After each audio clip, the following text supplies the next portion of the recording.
is one of the biggest days on the Hong Kong racing calendar at Sha Tin this Sunday. It's BMW Hong Kong Derby Day. Another 4-year-old writes their name into history, and we have it covered for you right here on Racing to Win with Paul Lally and Tom Wood. And Tom, it's all about the Derby, but there's another Group 1 on the program as well. There is, Mark. Hello to you and everyone. And of course, coming up at the weekend is the Queen's Silver Jubilee Cup. Just 5 runners to do battle over 1,400 metres. It'll be California Spangle, Wellington and Lucky Swinester will do battle there. We'll certainly preview that race on the show today, but there's a really spicy jackpot too, Paul. Yeah, just to add some more to the day, the 19.1 million going into the triple trio, so that should get up to over 30 million. So look, if the racing was enough, the betting there's there for you as well. It's going to be a fantastic afternoon. It sure is. Let's have a look at the meeting details for this Sunday at Sha Tin. It is a 10-race program, so we get underway at the normal start time, but it is a meeting where all the races are on the turf, A courses in use, and it's meeting 54 for the season. Not surprisingly, the two races we preview, races 7 and 8, the Queen's Silver Jubilee and the BMW Hong Kong Derby. And we start with the 7th. International Group 1 rating, California Spangle, top of the book, second time over the 1,400. His first was the win in the Group 3 Celebration Cup. Wellington, Ryan Moore's only ride was when he won the Longines Hong Kong Sprint. Lucky Swinester unbeaten over 1,400. Waikuku has never missed top 3 over 1,400. Curry Wonder, he's never raced over 1,400 metres, which means now we're going to have a look at the speed map, Tom. Small field, always so tactical, always so tricky. Who are the big winners, and are there any losers on the speed map? No, I don't think there should be, but in this race, I think the pace will be good when you've got California Spangle in the race, and he'll be looking, Paul, to run the race to suit, because if they don't go too quick, that means Wellington off a slow tempo has got a really good turn of foot, but if he can run them along, Zach Purton here with California Spangle, that sort of takes, I think, Wellington out of play a little bit. It does, yeah. Look, he's won up to 1,800 metres, hasn't he, California Spangle? So I think they will go quite quick here. Lucky Swinester won't want him out of his sight, so he's going to be very, very close to him. Waikuku can just sort of slide in. Curry Wonder now, first start over 1,400 metres, but his full sister Ice Bath won over a mile in top company in Australia as well. So I think the 1,400 might suit him as well. All right, so it's a very interesting speed map there. What about past winners? Tom, we've got 2 previous winners doing battle again this year. Yes, Wellington, Waikuku with Joe Moreira a couple of seasons ago there with John Size, but Paul, as we know, a race that was dominated 3 years at least by Beauty Generation. Yeah, and what's fantastic horse Beauty Generation was, of course. And look, Wellington did win it nicely last year, so we'll see what he can do here in this. The name Purton appears 3 times on the previous winners list. He's looking to add another one this year, and Zach spoke to Nick about the chances of California Spangle. Zach, this weekend obviously a big weekend for all jockeys, yourself included. All the focus very much around the Derby, but the main supporting race to that, of course, is the Queen's Silver Jubilee. You ride California Spangle. First of all, how tough a decision was it to choose him perhaps over Lucky Swinester? Yeah, it was really hard. Obviously, Lucky Swinester is on the way up, and it's hard to know where his ceiling is at the moment. He might have a little bit more improvement there. He's unbeaten at the distance, albeit in a lesser grade. And he's airborne, he's going really well. So it's very hard to choose between the two. I just felt that the Golden 60 form is probably the best form in Hong Kong. And I know my bloke's going to be very strong at the 1,400 coming back from the mile. So that's sort of the way I went and what I was thinking. I guess maybe the confirmation of that decision was a couple of recent trials. Tell me about those, because visually they've looked very impressive, something that we're used to seeing from this horse. Yeah, he does everything right in the mornings, doesn't he? He always begins well and shows good speed and doesn't like the other horses to get past him. Obviously, it's a bit of a different preparation for him. We normally trial him on the dirt over 1,200, get him ready for the mile races, but coming back in distance, trialling over the 1,000 up the straight will just help the spring in his legs. It's extremely rare that we see a 5-runner race in Hong Kong. Obviously, these races do have the tendency to cut up. As far as sort of tactical sort of positioning goes in this race, now we know your horse likes to lead. Lucky Swinester can sit close to the pace. How do you see it sort of playing out going into the race on Sunday? Yeah, I think it's pretty predictable. I'm happy that Beauty Joy's out of the race now, because he was the one that can bring the unpredictability to it. But I think all the horses in this race are well established in their racing patterns, and you know, my bloke is going to take it up. I'll just throw the reins at him and let him go whatever speed he wants to go. He can work it out. He's a smart horse. yeah, I think every horse will get their chance. I mean, for Trip, 1400 metres, a Group 1, obviously it's that intermediate trip.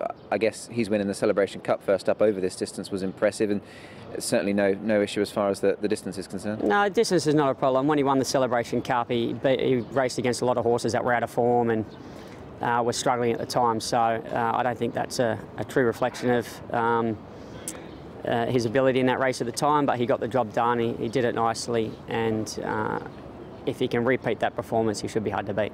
It's a race you've got a very rich history with. I'm sure you'd like to win it on this horse. Obviously, you've never hidden your affection for him.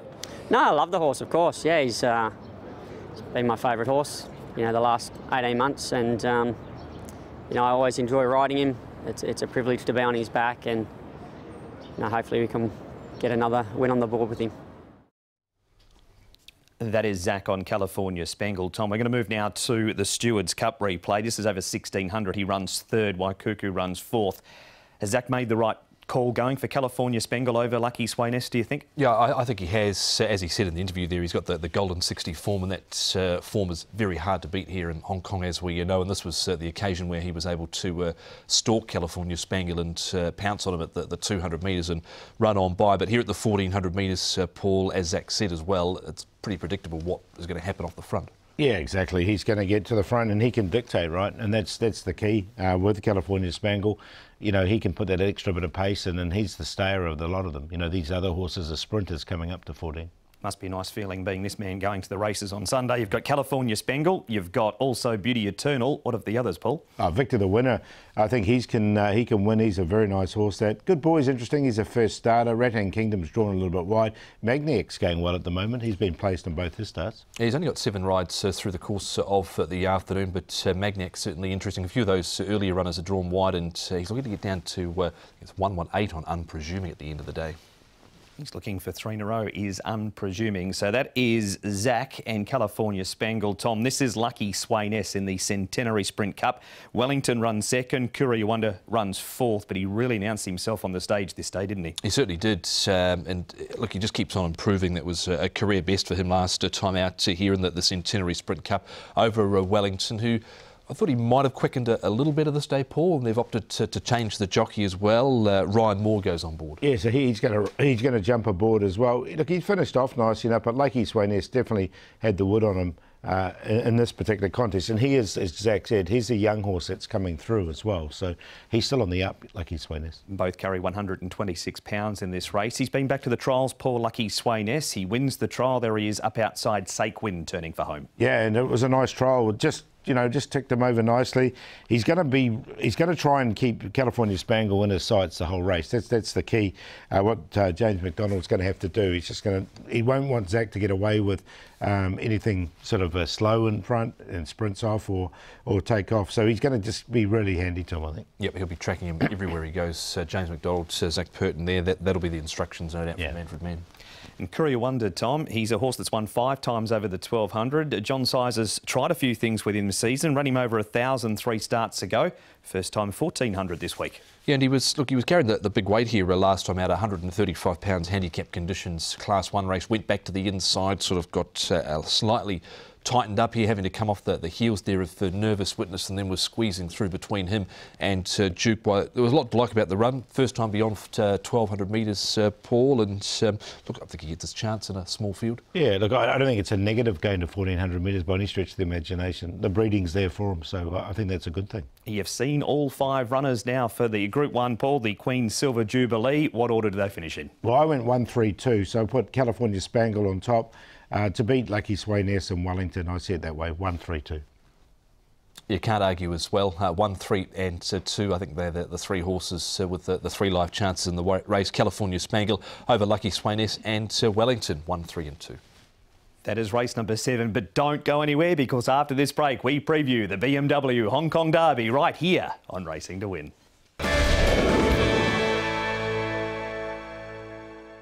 Welcome back to Racing to Win. We're previewing a huge day coming up at Sha Tin on Sunday, and we are going to focus on now the feature, the BMW Hong Kong Derby. It's race number 8 and start time is 20 minutes to 5 o'clock.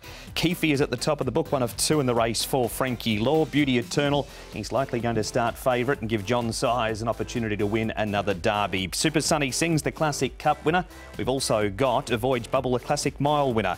Tuchel, Beautyverse, Galaxy Witness, he's been running on in both legs of the 4-year-old series so far. Sweet Encounter wears blinkers for the first time. Atala Begila's on an 8-day backup. Flagship Warrior wears a hood. Encountered has the blinkers and the hood off. And Bonza Perla, she's without the cheek pieces but going with the blinkers for the first time in Hong Kong.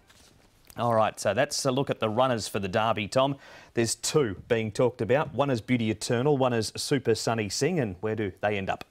Yeah, well, Beauty Eternal's interesting because there's a little bit of alternate sort of pace sort of inside of him. The likes of Voyage Bubble, he's drawn out wider, but you've got Keefe who can certainly kick up from barrier number 5, of course, Beauty Eternal in 7, Super Sunny Sing 9, but you've got Sword Point and Gate 6 who can certainly go forward. Tuchel can race forward to Paul, and Sweet Encounter, he can be a little bit iffy away, but he's another one that can potentially kick up, and then you've got Encountered to his outside. Yeah, which likes to come out. So the other option is if Keefe gets in behind Voyage Bubble, then Beauty Eternal can be where Keefe is, and he can be a lot more handier if he goes forward. But if he goes forward and then Keefe stays outside, there's the option that he could be 3 wide. So it's a little 7 is a little bit tricky. Not 7 itself, but the pace underneath him makes it a bit tricky, I think, with the likes of Keefe, Sword Point, Tuchel and Sweet Encounter. Will Tuchel let Keefe cross him, or will he kick up from barrier 1? There's a whole lot of different scenarios here. Are we sold on Voyage Bubble leading from 14? Well, he's led over 1200 before, so he's got the pace to get across there, and that's his running style. He won the 1600 metres, you know, the Classic Mile by leading. He's led in just about every race. It'll be a complete change in tactics if he doesn't. As we see the past winners, Tom, he is drawn 14, and he's only that short run of the first turn from the 2000 metre start too. Yes, it's not ideal for him, so look, they may go forward, but wouldn't be a shock if they can change tactics completely with him to allow him to see out the trip maybe. Romantic Warrior, of course, last year, Golden 60, we know that horse that generally win this race, Mark, go on and do bigger and better things. We do, and here are some fun facts for the Derby, Paul. Yeah, so, you know, for the first time since the year 2000 there's no horse that's over 100, which is quite interesting, because normally the hundreds win it, don't they? Zach Purdon won it on Luga for John Size. He's he's on a John Size runner here as well. Golden 60 obviously got the record there. And John Size, he's had 3 winners. So Feifei, remember, there was always a talk about Feifei would never stay because he's by Falkirk, but he did manage to stay and win the Derby. The highest rating horse is Keefe off 99 this year, but John Size well represented to win this year's Derby with 3 runners, and he spoke to Nick. Yeah, I think it's fine. I mean, it gives Zach some options from there, and I'm sure that he'll have a definite idea what he wants to do according to who's drawn around him. But I think 7 is fine. It doesn't seem like it would be any great disadvantage, I wouldn't think. At this stage where we're at, obviously leading into the Derby, you're happy with your horse's preparation? Obviously, this has always been his target. Well, this target's come up rather quickly for him. He could have had a better preparation in the ways of having more races, but as I've alluded to before, you never know what's good or bad in the way of a preparation. He's had a couple of interruptions, and that might help him get to this race, whereas if he had a couple more runs, it might not. So you just got to deal with what you've been dealt, and at this point I'm happy to go into the race. The horse seems in pretty good order. He hasn't changed much since his last race. He handled that quite okay, which means his rating should improve at his next start, and maybe that's all he needs to do to win the race. He's joined by a couple of stablemates, John. Tuchel's drawn the inside gate in 1. You and Ryan Moore have teamed up to win this race in the past. Are you happy where he is placed in gate number 1? I mean, there is that short run into the first turn, so I guess you do want to be drawn low. Yeah, I'm not too concerned about him being on the rail because he's got the pace to follow the leaders. You know, he's not going to get back in the field or in midfield, I wouldn't think. And he's come along nicely. He's had a limited preparation also. Actually, he had a major interruption a few months ago. But again, I thought the 1800 metre race that he would improve from that, and it looks as if he has. So I think he's probably going into the race in pretty good shape. He looks a little bit fitter than what he was 3 weeks ago. He's drawn next door, or the horse that is drawn next door to him is your third and final runner, Sweet Encounter. What have you made of him throughout the course of the series? He's another one of yours that has taken in both the first two legs. Well, physically he's been fine. He's healthy and well, and he seems in pretty good order. But his seems to be a lack of commitment in the last, say, 300 metres of a race. He hasn't been finishing off for his last few starts. I'll run him in blinkers and see if it helps him concentrate or put more effort into it. I don't think there's anything wrong with him. He doesn't appear to show me anything, otherwise I wouldn't run him, obviously. But we're hoping that with a little bit of gear, as far as the blinkers is concerned, he might give a bit more effort. And we've seen him run 1800 metres in which he's led and looked like a stayer. So the fact that he's in the race, we should give him an opportunity. Of the three, though, Paul, there's only one of John Si's runners which is all the talk, and that is Beauty Eternal. Here he is winning. This was over the 1600 metres last time. We're yet to actually see Zach let him go, aren't we? No, he's just been so impressive, isn't he? He's come up against the older horses and he's beaten the older horses nicely. He's gone for the grades. As John said, he's only had limited starts, though. He's only had the 5 starts in total. Did miss that one run. But look, the way he races and the way he sort of really stretches out, he's got a Savabeel dam size, so that's going to help him. Obviously, there's been a few things happen. He missed a run with lameness. He missed a run when he got loose. 2,000 metres. Will he see the 2,000 metres out? If he does, he's going to be a massive chance. And the 2,000 metre start point mark, it's right in front of the grandstands, and there'll be a massive crowd at Sha Tin, and that could upset a few as well. That's something we haven't seen, a crowd for a derby, but as you said, Tom, that's going to be the case tomorrow. There'll be plenty there. Yeah, and Super Sunny Singh, he's played up in the gates before as well, so that could be another factor that you need to take into account. But arguably, he should be 5 from 5, but Paulie's 4 from 5. Yeah, just unlucky in that other one. Super Sunny Singh is the other one, obviously, you just talked about as well. I mean, his pedigree's, I mean, Beauty Eternal's pedigree is a lot better for the derby than Super Sunny Singh's. Well, here is the Classic Cup that Super Sunny Singh won, and there he is there. This is going to look like an archery range in a minute because we've got Sword Point up outside the leader. Galaxy Witness, he's back in the field but been making good ground. Tukul, drawn to get another very good run from Barrier 1. Flagship Warrior back. Then we've got the leader, Voyage Bubble. He's drawn Barrier 14. We've got Bonza Perla with that gear change. She's midfield. Sweet Encounter struggled a little bit in the 4-year-old series. Encountered, he's out there 3 wide, and following Beauty Verse, who's in front of him. He raced wide, and Keefe, who came in very well credentialed, Tom, into the 4-year-old series, but he too, a little like Sweet Encounter, has struggled. We'll get rid of the arrows and roll the replay. Yeah, he's been really disappointing, has Keefe, through his first 2 runs. Didn't do anything in the mile, and then did pretty much nothing last time out, so he's gone right off the ball, has Keefe. Of course, Super Sunny Singh, he's back of midfield here. Bonza Perla, they put the blinkers on her for the first time here in Hong Kong, but she did have 5 runs with the blinkers in Australia. David Hayes hoping that'll spark her up, and then, well, Beauty Verse, Paul, he's been quite disappointing. And Sweet Encounter, who had a relatively good run here. Blinker's gone to him. He hasn't been finishing his races off, however. No, he hasn't, has he? And Sword Point was right on the pace in this race. I think they'll ride him a little bit quieter, just in behind the pace, rather than sort of right on there with Voyage Bubble. And he just sort of faded a little bit. It was a good run from him. But Super Sunny Singh, you know, he's defying the pedigree analysis because the way he won this over 1800 metres, you'd think 2000 would be okay. Yeah, and the further he keeps going, the better he's actually looked.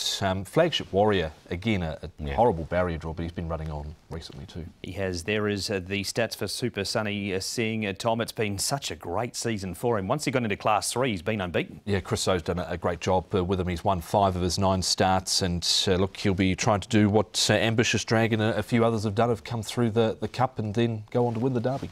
Here are other sectionals from that race too, Paul. So what do you make of them? 22.7, he was the fastest last section, Super Sunny Singh. Yeah, so you can see him really finishing off the race nicely. Flagship Warrior, obviously, as well, was fast in that other sectional. So, look, Bonza Perla is interesting because the gear change, you know, with her, they're putting the blinkers on.